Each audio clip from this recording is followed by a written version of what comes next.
flag of the United States of America and to the republic for which it stands, one nation, under God, indivisible, with liberty and justice for all. Thank you. Okay.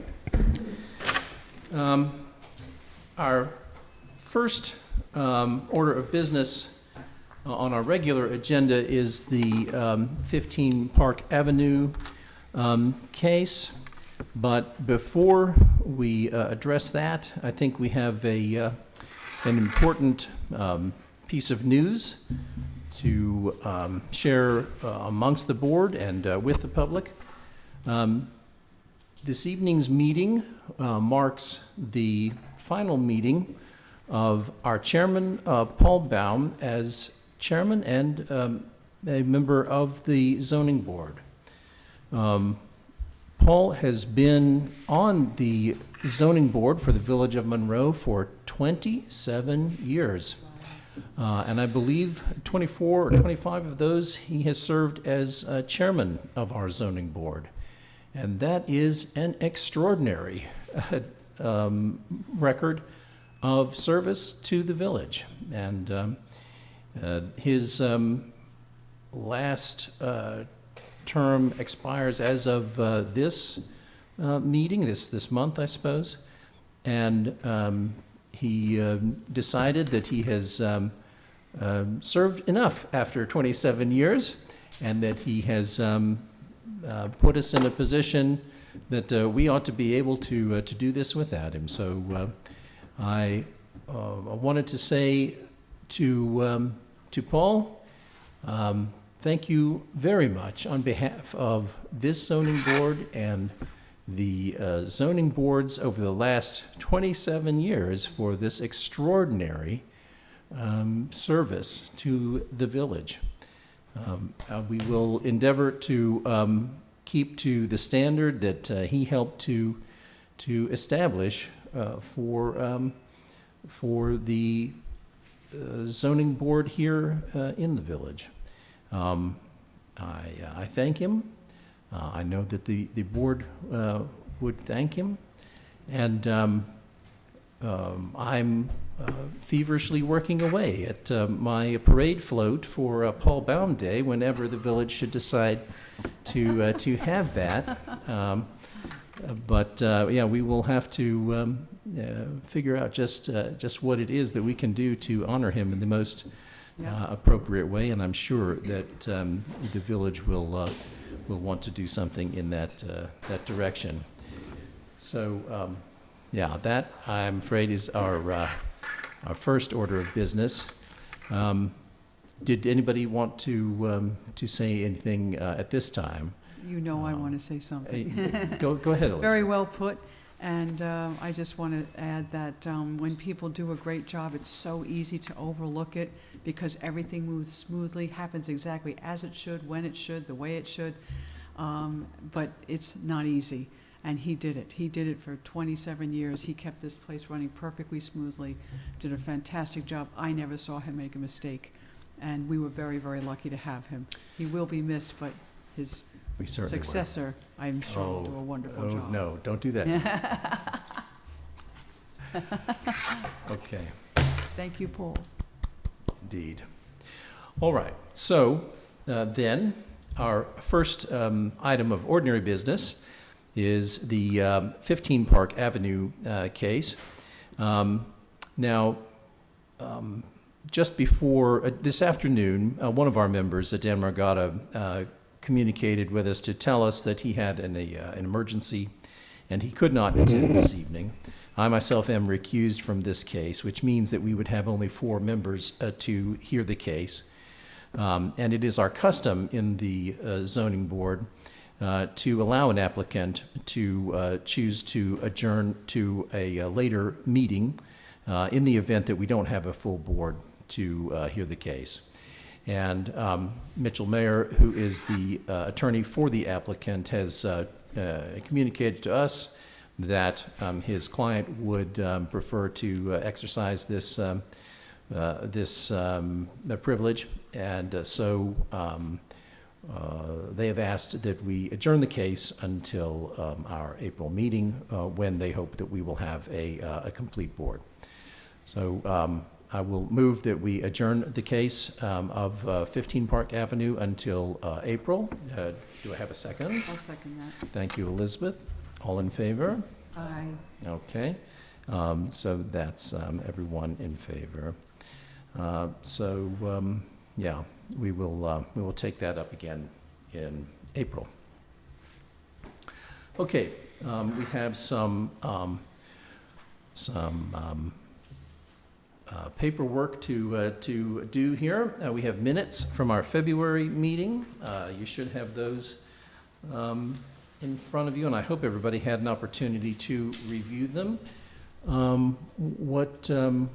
What do we think of these minutes? Can we accept these as currently drafted? Everything's good from what I read, except for the spelling of my last name on the page 3 of, Mhm. what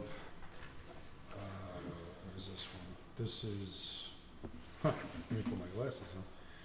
The 330 Stage Road, page 3, Mhm. my last name, and the other one also on page, Oh, no. Two, huh? yeah, well, the good news is it's Well, spelled we are correctly consistent. twice the same way, so that's refreshing. Yeah. That's on page 4, Okay. so Thank you, Jim. Sorry about that. it's okay. Anything else that anybody spotted in our minutes of February?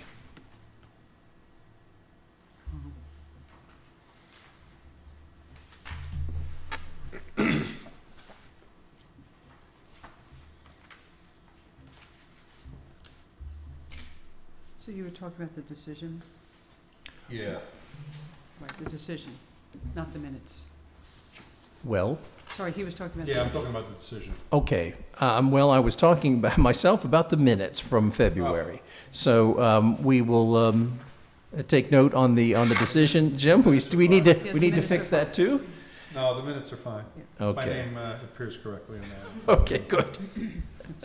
Okay. So let's talk about the minutes from February then. And anybody have anything for No. the minutes then? No, sir. Okay. So I will move that we approve the minutes as drafted. Do I have a second? I'll second. Oh, thank you. Okay, we'll take Jim this time. All in favor? Aye. Okay, so everybody approving, the minutes can be posted. Okay, now on to decisions. We have adoption of the written decision for the 123-125 Elm case. Now, Jim, which decision is it that has the spelling? Both cases? Oh, I see. Okay, so perhaps we can adopt with the Correction. provision that we get that spelled correctly? The rest of it's correct. Okay. So as for 123-125 Elm, anybody have anything on this decision that we need to change?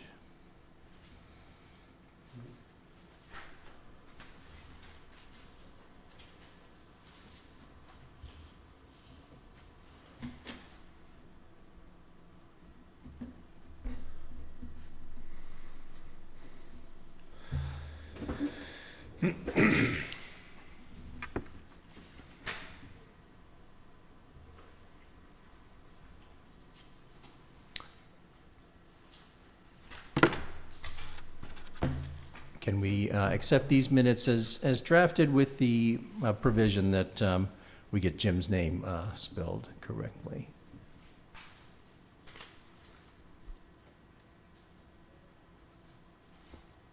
And just, I'm sorry, there is, let's see, on page 2 of the decision for Stage Development LLC.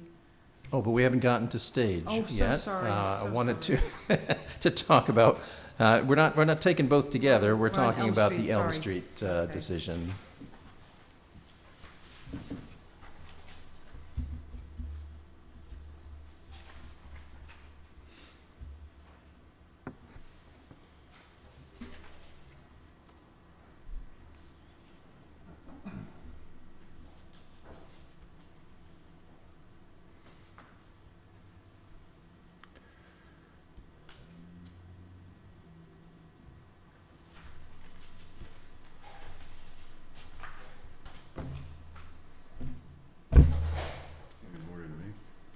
Mm-hmm. I- Thank you, John. Elizabeth, was that a yeah? Yeah, I agree. Okay. Fine. So, Larry, I guess you're the last one to be heard from? Okay. So I'll move that we accept the written decision for 123, 125 Elm Street as written with the provision that we get Jim's name corrected there. Do I have a second for that? Thank you, Jim. All in favor? I, Okay, thank you. Okay, now, 330 Stage Roads decision. so, yeah, just on page 2, the final paragraph, the building inspector's name is misspelled. Mm-hmm, Should be Watson, mm-hmm. it's just a typo. Okay, It's the only thing I see wrong. Watson.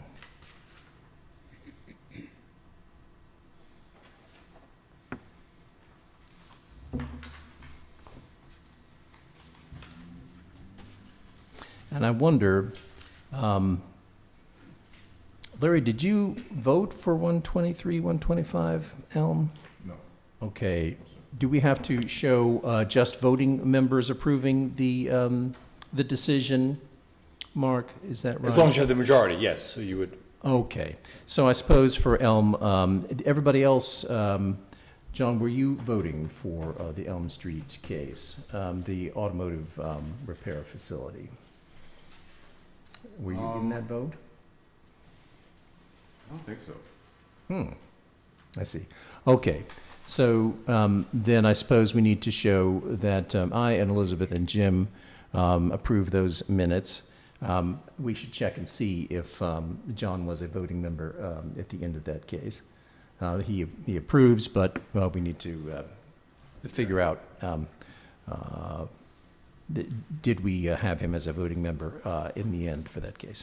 I know that board members are allowed to vote on minutes even if they didn't attend the meeting, so maybe as long as they attended. and they Well, agree that's with- what I was asking Mark about. I think a decision maybe works differently. Does it? I mean, if the member, well, what's the question? Is Well, the- what we are, does a member have to have voted on the case in order to approve the decision for the case? Like if an alternate member was sitting in the room.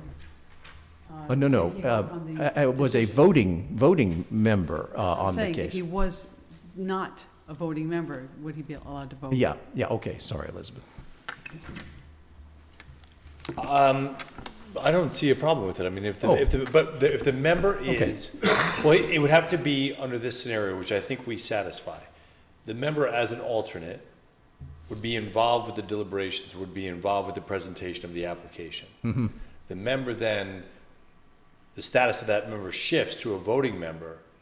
And while that member is then digesting the materials that they participated in, once that vote comes up, they can say they are informed under the record, they've reviewed all the material.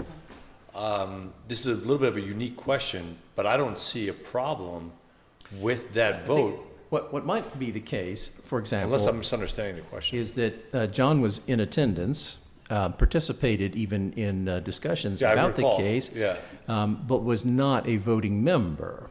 And so then should he vote on the approving the decision or not if he was not a voting member? I don't know if that's an issue or not. No, I think it's the voting, the status to be able to vote occurs, or let me say it this way. When the vote is taken, that's when the status of the member becomes relevant. Okay, As long as the member was, as an alternate, was participating. It's not as if this is John's first meeting yeah. and he wasn't, you know. I think, in fact, both John and Larry were in attendance Yes. for these cases. So what is important is whether or not they are voting members. And tonight, they are voting members. Yes. As much as we are 2 members short, so both of our applicants are serving as voting members this evening. So they are entitled to take the vote. So it's not an issue, and I will remember that for next time. That's okay. Okay, carrying on to 330 Stage Road, we have the decision, the written decision before us. We have a spelling issue with Building Inspector Watson that we need to to address. Did anybody find anything else in the 330 Stage Road decision? So for that, the Correct. 123 Elm, are we going to make it, everybody is allowed to vote? We did. And we did. Okay, I just wanted to make sure. I wasn't sure if we did that. And likewise for 330 Stage. Right. Okay. So, can we accept 330 Stage as written? Yep. Okay, I will move that we accept the decision for 330 Stage Road as written. Do we have a second? I'll second. Thank you, Jim. All in favor? Aye. Okay, great. I note those corrections, those were my errors, that I drafted those decisions, so I note those corrections, I'll make them and forward the corrected decisions to Elaine. Okay. Yeah, The applicant was inquired if the planning board would be able to receive a copy of these tomorrow because they want to present themselves to the planning board tomorrow. well, I think then we need those spelling corrections, and I think it has to go to Paul for signature, right? And then we can get them that copy. I could, if you wanted, the app, I wonder if we, right, it's not, Paul has to sign it. Yeah, Paul has to sign it. I mean, I wish I could give them like an advanced copy but it really is. Yeah, decision. Yeah, no, I don't no, think no. it works that way, does it? No, we can't let them, yeah, they need to have a signed copy. Okay. But I'll have those corrected to you first thing in the morning. Okay. Super, thank you, Mark. Okay, so, old business, I'm not aware of any old business. We do have new business on our agenda, and we should perhaps unpack that a little bit.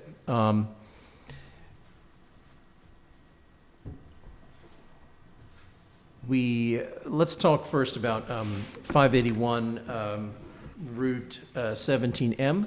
This case is ready for our April agenda. Elena has materials which she will distribute to everybody at the conclusion of this meeting. It concerns the property that Monroe Pharmacy is in, if you know this, sort of mall area. And there is some development contemplated in this property. And I think the issue before us is that there is a dumpster in the rear left of the property, which is presently in the side setback of the property and is grandfathered. So it's okay there, but they intend to move it to the other back corner of the property into a location that would also be within the setback. So all of this is described in the materials that Elena will hand out to you. I encourage you to go and have a look at this property, in as much as all of this is, in publicly accessible space, and it wouldn't hurt to have a sense of what is neighboring the the proposed location for this dumpster. They But indicate what type of developments? yeah, I think there is in fact a great deal more than just the dumpster. I think that is all spelled out in the application materials, John. So you'll get to see that shortly. I think that one is now in pretty good order. We have another case, 546 Route 17M. This is the property that is adjacent to the Mombasha Firehouse on 17M. So if you imagine that you're pulling into the drive of the firehouse, there are those Jersey barriers to the left of the driveway. Those barriers separate the drive from the property in question. And that property is in fact part of a lot that is on the other side of a creek. So this strip of land is bounded by this creek, and those Jersey barriers, but it's a part of the lot that's on the other side of the creek. And the business that's located there has building, hardscaping materials and construction equipment, which they'd like to put on the piece of the property that's on the other side of this creek. So that roughly is the proposal. Now, there was some,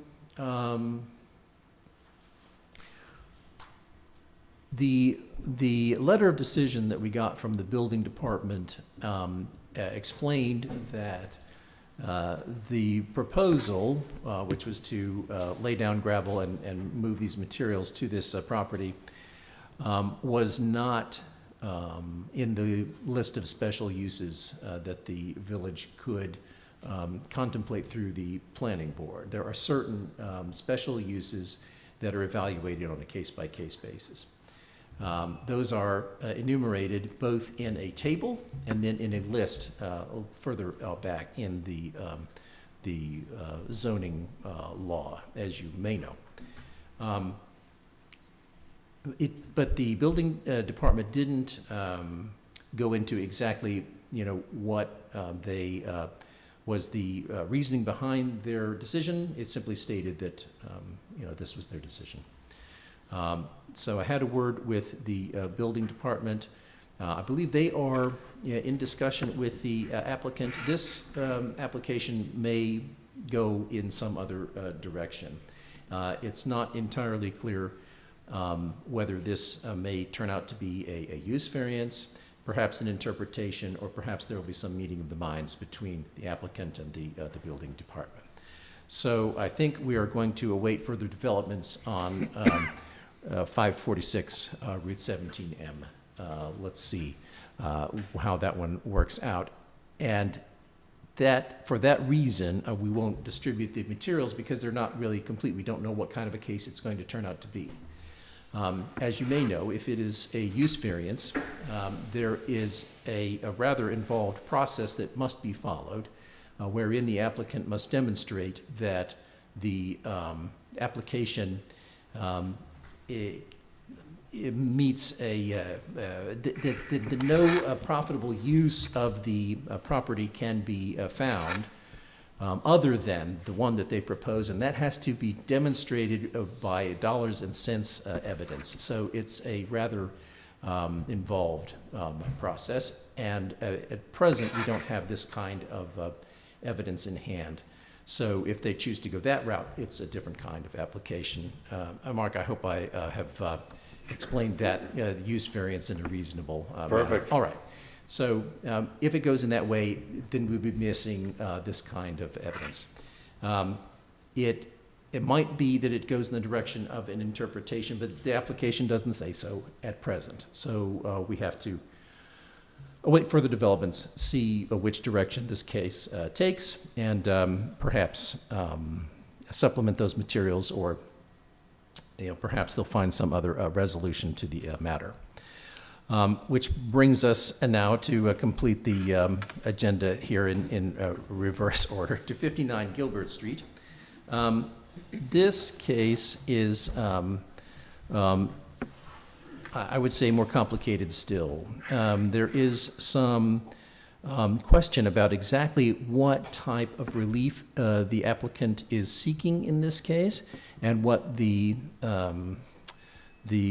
reasoning for that, for their seeking that relief would be. So, Mark, perhaps this would be sensible for me to stop here and bring you in and ask you, I know that you have spoken to a representative for 59 Gilbert Street application. Maybe you could tell us what those conversations involved and where we are with the case at the moment. Sure thing. So the 59 Gill Street, I spoke with the applicant's attorney this afternoon. We both are in agreement that, John Capella, we both are in agreement that the partial application that's in front of this board is not reviewable by this board yet, because what what the applicant is asking for, we kind of touched on this last time very quickly, is a review of the planning board's attorney's interpretation of this second building that they're proposing to build, a second sort of a warehouse type building. It's being called an accessory structure, but so far that's the interpretation of the planning board and the planning board's counsel, not the building inspector. So I mentioned to the attorney today, John, really this board needs, and you need, a clarification issued by the building inspector. That was already underway. As a matter of fact, I spoke to John early this morning. The building inspector was supposed to be there at some point today. So what should be forthcoming is a clarification, determination from the building inspector. Yeah. And then from there, from that determination, then that'll generate a new application to come back to this board. Yeah. And I suspect, John's theory, the applicant's attorney's theory, is that one of the three variances might even be resolved. So we're really in a holding pattern right now, until we get a new determination issued by the building inspector. Yeah. And, we had a few words before the meeting commenced, and Mark and I. Oh, sure. The applicant would like to get on our agenda for April. The trouble, of course, is that we ordinarily would require a complete application 35 days before a meeting, which, of course, is not possible at this point. But what we have is, a partial application. And I was thinking that what we might do for the applicant, assuming that the building department makes a decision, issues a decision memo, is that we might have the applicant in to do an informal discussion so that they can explain first of all, check that the application is in order.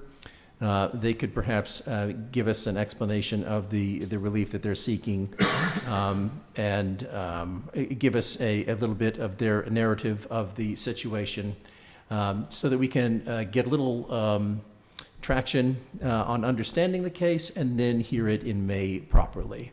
I think that might be good for them, good for us, and perhaps the best thing that we can do under the circumstances, in as much as it's a little bit too soon, I think, to expect that we could get through the process of getting the application together, getting it out, and allowing members sufficient time to familiarize themselves with the case. So what does everybody think about that?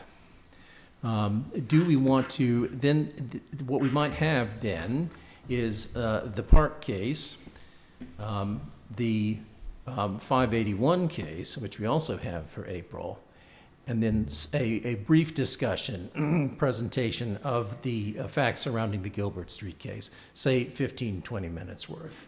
And would we want to do that before or after the other cases if we want to do it? Does anybody have a preference? Do we want to just start at the same time and give them the last 15 or 20 minutes, assuming that the cases that are ready to go should come first? Or Would that then create, this is where it always comes up, would that create a precedence now where people would have incomplete applications but then want 15 minutes to sort of feel us out? well, I wonder if that's not a good idea, John. And this is something that that Paul mentioned to me in some discussions that we've had recently. It used to be the case that we had Elizabeth as our secretary, and she was also, was it assistant clerk, Elizabeth? Was that the deputy clerk? And therefore, she was in the building every day. And so applicants would come in, they would present their application. Elizabeth could very quickly evaluate it and say, there's an issue, this is the issue. You need to correct this and get back to us. Now, that is not the way things work now, because Ellen doesn't have a dual role in the village, and she's not present in the building. We don't have that advantage any longer, and in fact haven't had it since Elizabeth left the position of ZBA secretary. So And I think what we have found is that not having that means that we have a little bit more trouble getting applications in an actionable state than we used to have, and we hadn't really, So it prolongs it. yeah, we hadn't really recognized that up to now. So I think we might consider that in particular cases, especially the more complicated cases, perhaps we should do just this, to have people come in so that we could review an application and say, look, this is what's missing in the application. You know, maybe that we could take that opportunity to have them walk us through their narrative of the matter. And in that way, get the application in order and also give ourselves a grounding in, you know, just what is being discussed has kind of a dual benefit. The downside is that applicants would have to come before us a minimum of 2, you know, meetings. But maybe that's what we need to do if some of these applications are a little complicated and not quite in an actionable state. We can't, you know, we cannot ourselves declare that Ellen is going to be present in the village hall every day. That's not open to us. We need to find another way. So I wonder what everybody thinks of doing that from time to time.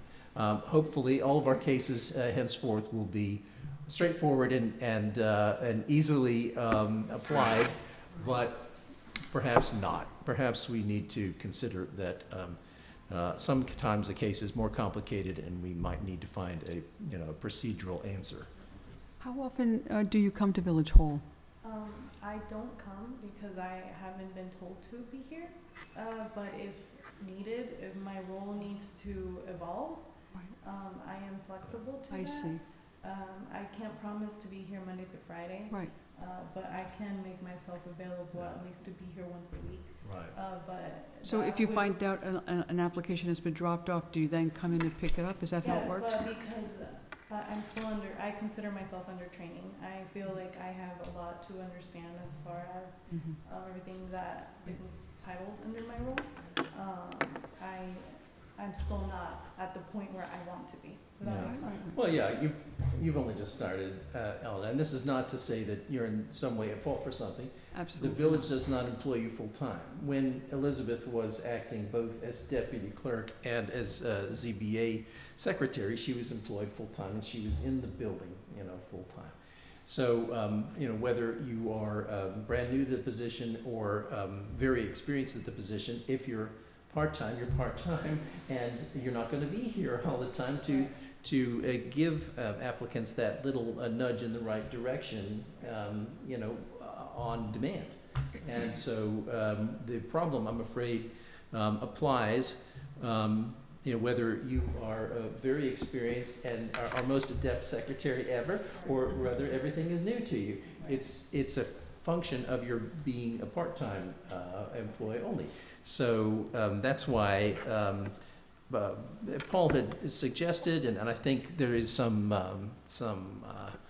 good grounds here to consider a change in our process. Perhaps not for every application, but at least for the ones where there is some complexity, and we need to perhaps go through it, make sure everything is in order. So that's, I think, maybe not quite what we're about with 546. I hope that we will have a complete application. It's just that it will be arriving inside of our usual 35 days. And so I think because they have gotten started on the process some time ago, and it's, it hasn't yet reached a proper application, but they would like to be heard as quickly as we can do it. I think we can maybe take this step to get a bit of a start on it in April. So let's see if that's open to us, if the building department is able to express any reservations they may have in a timely manner, and then perhaps we can get it to that state for April. Best case, I think. Okay, so that's a bit about Gilbert Street and this notion of perhaps having applicants in for an occasional informal introduction to their case, if we do need it. Okay. Elena, anything else, any new business other than that we should, I guess there is one little thing springs to mind, and that is that I think Elena circulated the invitation to do the online course, the annual course about workplace, behavior. We have to do it sometime this year. There's an online version available to us. Grab it while you can and get it out of the way. So I remind everybody that that is out there, and you might want to take advantage of it. One thing, everybody received a copy of the revision for 15 Park. They dropped off, or they mailed that out to you, right? So just so you know, you're holding the revision with the paperwork that I gave you. The plans now show the deck. So yeah, that's that new item that you just got. And don't forget that Ellen is going to hand out some more materials for a 581 with 17M, because we expect them next month.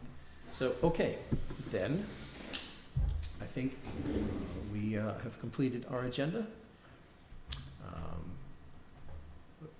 I'll move that we adjourn the meeting. Do I have a second? I'll second. Thank you, Jim. All in favor? Aye. And we are adjourned. Thank you, everybody. Okay.